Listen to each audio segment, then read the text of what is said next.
Buenos días y perdonen la sorpresa que le hemos dado, porque ya saben ustedes que el programa pues viene siendo siempre retransmitido en su primer lanzamiento pues los viernes por la tarde. Sin embargo, por motivos horarios y por esto del horario de verano, pues nos hemos visto hoy compelidos a hacer un programa para esta semana a esta hora. Sí que nos van a disculpar, pero si no pueden vernos la primera vez, ya saben ustedes que pueden siempre pues pasarse por esta televisión, por este canal, y a ver si estamos. Bueno, pues como les digo, hoy,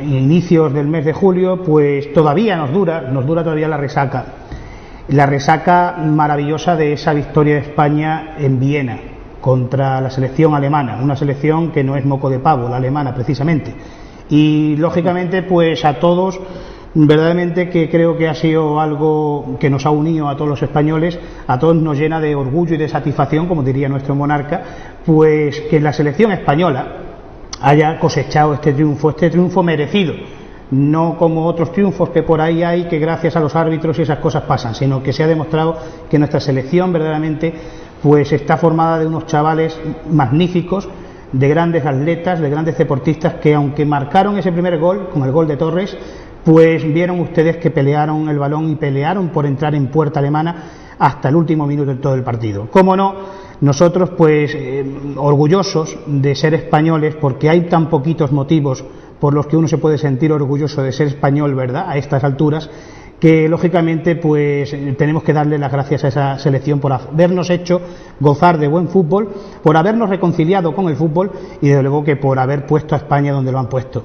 Y bueno, yo creo que todo el mundo lo celebró, no solamente en Torredonjimeno, pero aquí en Torredonjimeno también se celebró mucho. Se celebró tanto que ya saben ustedes, ahora ya va a ser difícil llamarle facha a una persona que lleve una bandera de España, porque salieron banderas de España del armario, que ya era hora de que salieran, porque la bandera de España no pertenece ni a los fachas, ni a la gente de derechas, ni a unos cuantos, sino que es de todos, también de la gente de izquierdas. Muy satisfechos, por lo tanto, por la victoria española, y también muy satisfechos por esa exhibición de banderas rojigualdas que inundaron la península ibérica de alegría y flameando por esa victoria.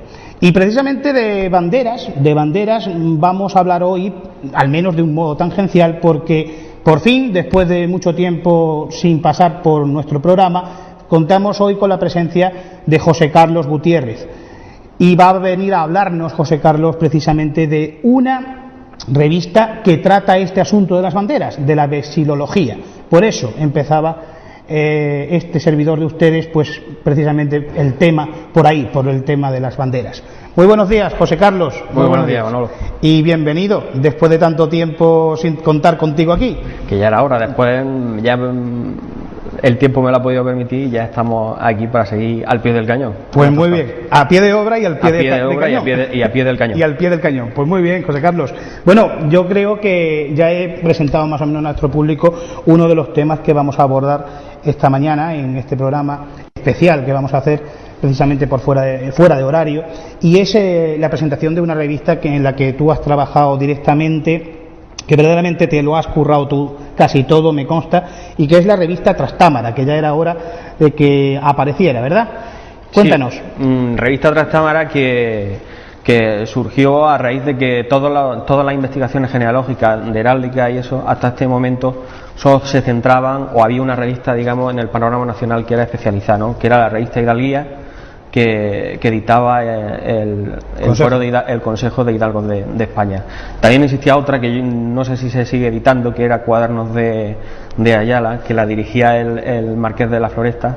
Pero bueno, nosotros queríamos con esta revista pues dar a conocer de una forma divulgativa y también, como no, a modo de investigación, lo que eran estos temas que tanto he visto que le gusta a la gente, porque nos siguen, como tú sabes, desde los foros de genealogía de toda España y también de América.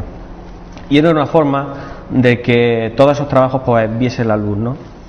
Especialmente lo de la provincia de Jaén, porque desgraciadamente de la provincia de Jaén conocemos tan poquito que yo creo que la revista sería un buen impulso para esos trabajos. Muy recomendable, por lo tanto, porque estamos hablando de una revista que, como bien ha dicho José Carlos, salta el quicio de lo provincial, pero sin embargo sí que su vocación, al menos su arraigo, se centra en nuestra provincia, una provincia que es la gran desconocida. Y bueno, dentro de la gran desconocida que es la provincia, pues mucho más desconocida todavía nuestra zona, la zona de la Campiña, la zona de la antigua Orden de Calatrava, en la que tanta nobleza hubo. Bueno, ¿nos puedes decir qué temas son los temas en los que se centra esta revista? Pues la revista es muy variopinta y abarca todos esos temas que están relacionados con el tema de las ciencias auxiliares de la historia. En el caso de Trastámara, pues hablamos tanto de lo que es genealogía como heráldica, archivística, iconografía, ceremonial y protocolo, vexilología, que decías tú antes. Explica eso, por favor. Vexilología es la ciencia que estudia las banderas, ¿no? Es decir, cuáles son los colores que van las banderas, cuál es la disposición en la que tienen que ir esos colores, la distribución de los mismos. También sigilografía, es decir, el estudio de los sellos que vemos muchas veces en los papeles. Y no sé si me dejó alguno más en el tintero, pero a grosso modo esos son mayormente los que tengo. Una temática, por lo tanto, muy amplia, ¿verdad? Sí. Una gama de temas, pues. No podemos tampoco acotarlo demasiado, porque ten en cuenta que ampliando los temas también vamos a recibir más colaboraciones. En la genealogía, hacer un estudio de genealogía siempre te lleva a que no todos estudian la genealogía, y entonces te puede ver muchas veces en que haga una revista en la que no tengas ninguna colaboración o tenga una o dos, y entonces es mejor siempre ampliar, y además temas que son relacionados también con la genealogía, como ya te digo, que es la heráldica, nobiliaria, símbolo de los escudos, etcétera. Precisamente por este tema de la vexilología, que es un nombre que, claro, a nuestros telespectadores pues pueden saltar en los fusibles, pues vexilología, como bien explicaba José Carlos, es la ciencia que estudia la disposición correcta de los colores en una bandera, el simbolismo de esos colores y de esa disposición, etcétera. Y bueno, yo quería preguntar una cosa, ahora que precisamente yo arrancaba el programa pues con esto del gran triunfo de la selección española en Viena y esa Eurocopa que nos hemos traído. Yo quería que habláramos un poquito de la bandera española, si te parece, ¿no? ¿En qué siglo se puede decir que aparece la bandera rojigualda, la actual, la constitucional, evidentemente, que simboliza nuestra nación? Bueno, la bandera rojigualda, ten en cuenta que antes la bandera, por digamos así, que identificaba a España era la bandera que actualmente podemos decir que tiene Castilla-La Mancha, ¿no? Es decir, la bandera esta que conocemos de 4 cuarteles, es decir, 4 cuadraditos, 2 rojos y 2 blancos, que será la bandera con las armas de Castilla y de León. Y la bandera actual pues surge a raíz con Carlos III en el siglo XVIII, y no surge como una bandera, digamos, una bandera propia del país, sino como la bandera de la Armada. Es decir, era la bandera con la cual se identificaba a los barcos españoles de pabellón español. De pabellón español. Luego después pues ya empezó a utilizarse más, sobre todo a raíz a principios ya del siglo XIX, ¿no? Ya vamos a decir ya durante la Guerra de la Independencia, ¿no? Que a partir de las Cortes de Cádiz es también cuando Aunque en la Guerra de la Independencia todavía la bandera, digamos, que simbolizaba a las tropas españolas, a la patria, era precisamente la bandera de la Cruz de San Andrés Borgoñona, ¿no? La Cruz de Borgoña. Esa es una etapa de transición. Por eso quiero decir que es cuando poco a poco va introduciéndose. Hasta esa época también la Cruz de Borgoña, que todavía se sigue utilizando porque muchos regimientos de lo que son del ejército todavía siguen utilizando esos símbolos que a algunos ya nos pueden parecer por esa tergiversación que hay de la historia, ¿no? De que parece ser que ahora todo viene de Franco y que todo lo inventó Franco. No, la Cruz de Borgoña es una cruz que luego también los carlistas se apoderaron de ella como símbolo propio, pero es una cruz que está vinculada mucho con lo que es la historia de España, claro, desde el siglo XVI, claro, que es cuando emparentan los austrias con... O sea, que no estamos hablando de los Borbones, es que con la Cruz de Borgoña, con la cruz... la cruz que llevaba el aspa de San Andrés en rojo sobre un fondo blanco, pues ese es un símbolo de la Casa de Borgoña, precisamente por eso se le llama la Borgoñona, y es un símbolo tan antiquísimo que tendríamos que buscar su origen en la casa más bien de Austria, de Habsburgo, sí, que en la de Borbón, aunque los de Borbón van a heredarla y la van a seguir, sí, ¿verdad? Muy bien, y después también una cosa que también, pues bueno, tenemos que satisfacer pues la curiosidad y el interés de todos nuestros públicos, y no solamente de los grandes amantes de la roja igualda, sino también de la tricolor. También fue una bandera, podemos decir que no es una bandera anticonstitucional, igual que la franquista tampoco es anticonstitucional, simplemente son banderas preconstitucionales. Me refiero a la bandera tricolor de la República, de la Segunda República Española, ¿verdad? Que son los colores, la disposición de los colores son, José Carlos. Es como la actual bandera, solo que tiene la franja de abajo es color morado. La franja de abajo es color morado. Color morado que verán ustedes, si la bandera de la República, de la Segunda República, ofrece esa tercera franja en morado, lo hace porque es una especie de homenaje silencioso a las sociedades secretas del siglo XIX, porque el color morado era el color de la sociedad de caballeros comuneros, una especie de masonería española que surgió con la exacerbación de los ánimos del sector liberal durante el trienio liberal, o sea, durante los años que comprenden 1820-1823.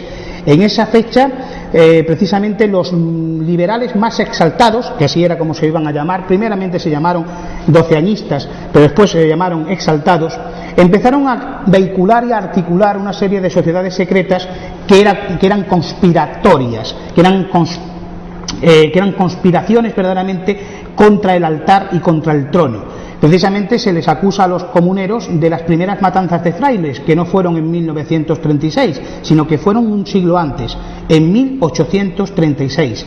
Los comuneros, los caballeros comuneros, estos liberales exaltados, estos liberales fanáticos verdaderamente, pues llevaron a cabo una soberana matanza de frailes en Madrid, en el Madrid de 1836. Y resulta que el símbolo que ellos llevaban era precisamente una banda morada en la que muchas veces se ponía el lema de Constitución o muerte. Bueno, pues los republicanos españoles de 1931, una vez proclamada la Segunda República Española, pues van a querer rendir su homenaje a estos precursores, como ellos entenderían, precursores de la República. No obstante, para que ustedes vean la cosa, miren si es curioso que el color morado no va a desaparecer desde el año 1836, en que los comuneros llevan a cabo sus matanzas de frailes y jesuitas, hasta 1931, en que aparece la República Española, la Segunda República Española. Resulta que a lo largo del siglo XIX y XX, algunas manifestaciones de republicanos, como por ejemplo el partido de Lerroux, de Alejandro Lerroux, también van a ostentar esa bandera morada. Ese es un símbolo, por lo tanto, de la masonería. Esa es la franja morada que lleva la bandera republicana. Bueno, y José Carlos, ¿alguna cosa más sobre nuestra bandera? Por ejemplo, el águila de San Juan, ¿no? Que todo el mundo pues confunde con algo franquista cuando... No, el águila de San Juan es... Ten en cuenta que la bandera que usó ya el bando franquista después de la guerra fue una bandera que usó muchos símbolos de lo que era el reinado de los reyes católicos, ¿no? Porque se identificaban también mucho con el reinado de los reyes católicos, que fue cuando ya se unificaron todo lo que eran los reinos peninsulares, ¿no? Castilla y Aragón sobre todo, y también Granada, que fue ya conquistada. Y entonces fue un guiño que hicieron pues a ese reinado, y es cuando incorporaron eso, también las armas. No el tema, porque se ha dicho también que era un guiño a lo que era el yugo y la flecha. Yo soy de los que opino más que el yugo y la flecha se tomaron directamente de Falange, aunque sí sabemos que Falange tomó el yugo y la flecha de lo que fue digamos los símbolos identificativos de Isabel y Fernando el Católico. Efectivamente, porque Fernando e Isabel, Fernando de Aragón, Isabel de Castilla, pues en su tiempo, o sea, mucho antes de que José Antonio estuviera en la mente de Dios, tal vez, pues en su tiempo los reyes católicos, cuando contrajeron un matrimonio, pues quisieron tener su propio emblema personal, y el emblema de Fernando fueron las flechas, además también sirviéndose del juego de palabras de la F, esa F de Fernando, y por parte de Isabel el símbolo fue el yugo. El yugo que, claro, también respetaba la inicial del nombre de Isabel, porque Isabel, el nombre Isabel en este tiempo indistintamente se podía escribir o bien con una I latina, lo mismo que también se podía escribir con una I griega, que es la inicial también de la palabra yugo.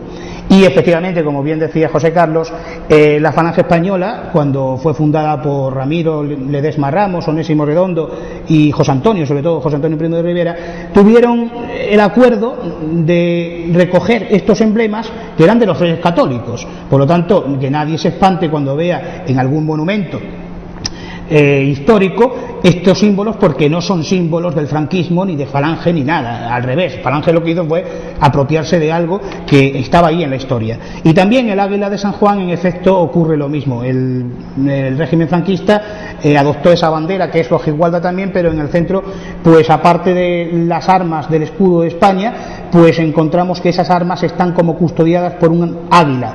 Ese águila no es otra cosa que el águila emblema de San Juan Evangelista, y es uno de los animales de lo que se llama el tetramorfos. Por lo tanto, son símbolos, como estoy diciendo, que no tenemos necesariamente que identificar con esos 40 años de Franco, sino que son tan antiquísimos como que nos pueden remontar, pues ya le digo a ustedes, al siglo XVI, al siglo XV y XVI. Recuerda también el símbolo de la cruz gamada que se apoderaron los nazis, que en un principio hoy nos causa pavor y temor y odio, pero en otro tiempo fue un símbolo de paz, ¿no? Porque era el símbolo que se tenía en el Tíbet, ¿no? Que era un símbolo de paz. Luego, claro, los nazis se apoderaron de ese símbolo y lo convirtieron en lo que es ahora. Claro, y todo el mundo ahora ya, evidentemente, cuando se ve una cruz gamada, una esvástica, sí, pues efectivamente ya todo el mundo piensa en Hitler y en los nazis, pero sin embargo el símbolo es tan antiquísimo, es milenario, que aparece no solamente en el Tíbet, sino en China. Sí, por ejemplo, se descubrieron estatuas de Buda, un montón de estatuas de Buda con la esvástica en el pecho. Pues miren, Buda no tendrá que ver mucho, digo yo, con las masacres tremendas y aberrantes que hicieron los nazis durante el tiempo en que las hicieron.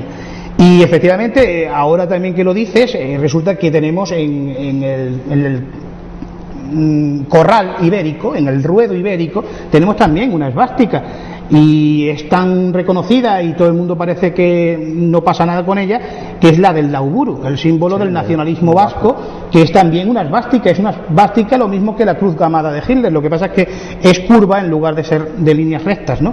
Y es un símbolo antiquísimo también, un símbolo que pertenece pues a la cultura occidental, y que en concreto en Navarra y en Euskal Herria pues aparece muchísimo en representaciones funerarias, sobre todo en estelas. En lápidas, las podemos encontrar sobre todo en lápidas funerarias. Efectivamente, ya ven, el tema de los símbolos, el tema de los colores en una bandera, el tema de la heráldica en el fondo, pues es un tema apasionante, porque nos descubre muchísimas cosas detrás de lo que comúnmente siempre se entiende pues por un símbolo concreto, ¿no?